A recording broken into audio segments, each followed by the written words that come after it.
about this drought relief project? Is it going to be effective? Well, what they're saying right now, this is a project by Western Cape in conjunction with AgriSA, the national body, and of course also a myriad of different organizations that gave donations of money or water, in this case today, and fodder. They say they try to help where they can. But the situation is so dire that no drought relief can really solve any of the farmers' problems. Only rain can do that. But in the interim, they do what they can to keep farmers afloat. Mariska, as you've just mentioned, like the situation is quite dire. But please give us, give us a scope. How are the farmers doing on ground?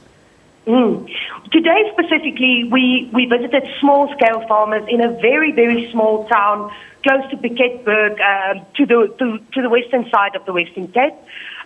Most of them there are small-scale farmers. And the one farmer in particular we spoke to, Franklin Smith, he has about 100 cattle and 130 sheep. And he's 59 years old. And he says the last time it was this dry where he stays was in 1904. That's over 100 years ago. So that's only in the history books that it's written up to have been this dry. He says he can never remember in all his time on the land that it was this dry.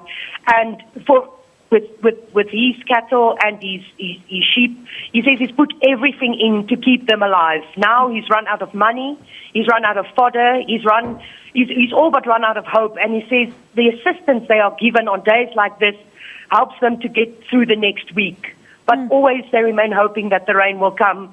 And in the Western Cape particularly, it's especially for small farmers like him that are bearing the brunt of this drought. Look, Mariska, what other initiatives then are being taken, especially by the rest of the community there and the farmers to try and assist each other?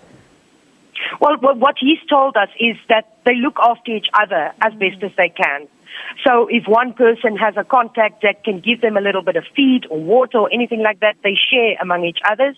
But it's really only large-scale projects like this that can help them stay afloat.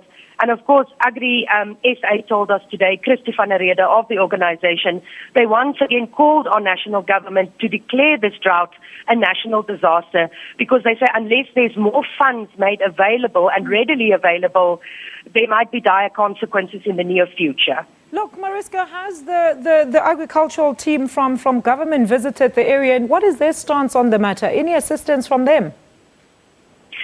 Look, we know that national government is providing funding in areas where the situation is dire. And of course, organizations like Western Cape also talks to government on a regular basis. So they are, you can say, the people on the ground that gives feedback to government. So we do know that government is aware of the situations in all the different areas that are affected. Thank you so much for that. That is Mariska Botha live to us on the line there.